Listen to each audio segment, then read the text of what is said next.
after 2 weeks of working. So hi guys, ito po nga pala ang part 3 ng Rich Family Become Poor Family. Let's go! Kapagod magbuhat, no? Kaya nga ako napagod ako kasi pinag-ukay ako. Pinag-ukay ka? Ba't ka pumayag? Sabi niya na lalaki na yung sweldo kapag nag-ukay ako, di laki na. Magkano? 190. 90 pesos lang yung dinagdag. Okay lang yan, kuya. Basta may pera, diba? O siya, sige. Umay na tayo ng pagkain. For sure, wala pa naman sila mama dun Andun na. Para mo na sigurado. Nakita ko sila kanina Kuwawa kayo sila mama magkatrabaho, no? Nagtitinda lang nga sila. Nagbubuhat tayo. Grabe naman tayo all day. Talaga, magtrabaho. Kuya, hayaan mo na. Para yan naman sa pamilya natin to Tsaka, na-realize ko, ang hardworking pala, mas maganda kaysa magpakasarap. Told you. Okay, tara na. Hello, inong-inong. Ha? Ay, inong-inong. Haha. Nakakatawa mo yun at shh! Ngay mo! Ay, bibili po sana kami. Sige, pumili lang kayo ng kung anong gusto ninyo. Ano bang dapat lutuin natin ngayon? Bakit tayo magluto ng kuya? Isda. Tsaka mura lang naman yan O nga, tsaka titipid nga pa tayo, no? Oo, yan na lang. Yan. Ano pa? Tinapay na rin, kuya. Oo, mura lang din naman to Yan, 3. 3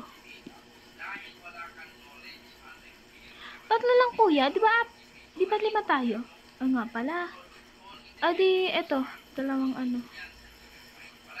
Yan. Tapos, eto.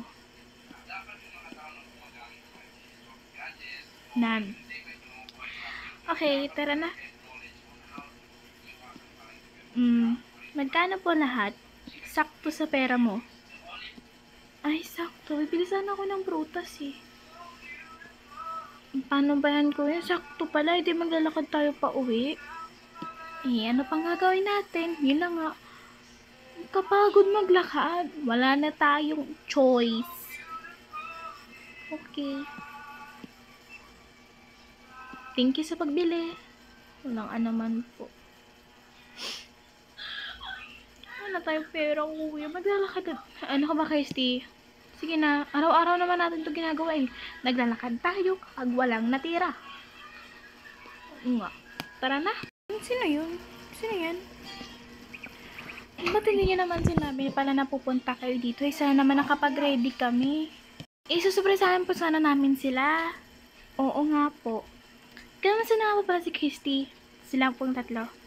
Eto, nagtatrabaho. Alam nyo ba? Gabi-gabi na yun umuwi. Talaga po. Tsaka, pag-uwi nila, sobrang pawis na pawis.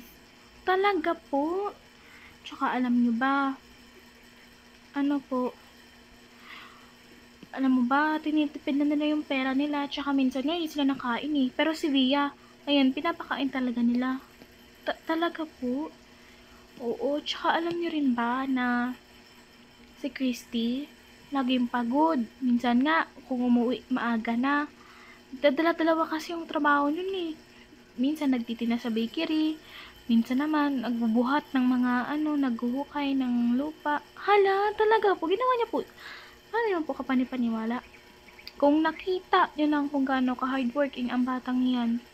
Lalo na si John Paul. Si Via rin. Akalain mo, naghuhukay na pala. Hindi nga namin alam ganun pa ang trabaho nila. Akala namin nagbebenta-benta lang sila. Pero sobrang hirap naman pa ang trabaho nila. Ala. Oh, anong ginagawa niyo dito? Ala, Christy. Oh, anak, nakauwi na pala kayo. Naglakad lang kami, ma. Sorry po, napatagal. Naglakad kayo? Good. Pawis na pawis ka. Totoo nga sinabi ng mama mo. Ginagawa niyo dito? Ba't parang hindi ka masaya? 2 weeks pass. Lang. Ay, ito naman ba't ka naman pa trabaho mo? Dapat nagsabi ka sa amin. Sana pinabadalan ka namin ng pera. Ano ba naman kayo? Hindi na kailangan. Bakit? Mas maganda if kumita kami sa sarili namin. Hindi na namin kailangan ng tulong nyo. In not a bad way, ha? You're hardworking na talaga. Ano ka ba? Pawis na pawis ka. Tignan mo si Via rin. Ano ba yung trabaho mo? Nagkuhukay ka. Sana kung sinabi mo sa amin, sana pinadalan ka namin eh. Okay lang, ano ka ba? Ano ba naman kayo? Guys, siya sa word hooking person. Nagtitipid ka na rin. Oh my gosh, ang layo mo na talaga. Wala na nga kami pera eh. Oh, okay. By the way, sabihin talaga ako sa inyo, anak. Ano po yun, ma? Don't worry po, ma. Nakabili naman po kami ng pagkain eh. Hindi kasi ano yun eh. Sabihin mo na, tita. Ano ba yun? Sabihin mo na, mahal. Actually, hindi talaga tayo nanakawan. Huh? Huh? What do you mean? Ano hindi sabihin nyo? Anak, pasensya na kung hindi ko sinabi sa inyo ah. Hindi talaga tayo nanakawan. Ano lang. Nagsinungaling kami kasi gusto namin na magbago kayo.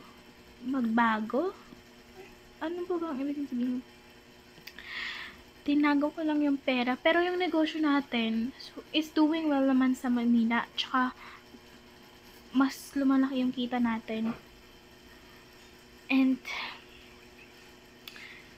ano lang.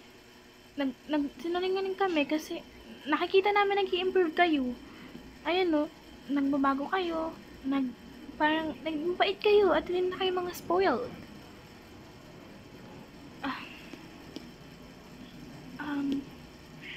Pasensya na. Pagpasensya nyo na kami ng daddy nyo kasi gusto lang naman talaga namin ng the best sa inyo eh. Yung makakatulong sa inyo. We understand, Tom. Huh? Hindi kayo galit? Ba't naman po kami magagalit? Tsaka, nandila naman po namin kayo eh. Ganun ba? Kung buti nga po, dito na lang po tayo tumira eh. Naku, hindi pwede eh. So, babalik na po tayo. Oo, at saka naman kaibigan nyo, no? Ngayon ko lang sinabi. Pero, ngayon lang talaga. Okay po. Uy, tayo pa rin tayo mag-shopping. Ay, ayoko na. Maghanap ako ng trabaho sa Manila. Ako rin. Sure ba kayo niyan? Wow, nagbago na talaga sila.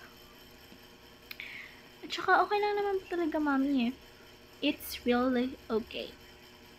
Okay. Uy, te, buti naman nakadating ka na. Ba't kasama kuya mo? Sabay kasi kami nang pupuntahan eh. Uy, wow nagbago ng pananamit. Of course, I need to be, nga pala, te, may sabihin kami sa'yo.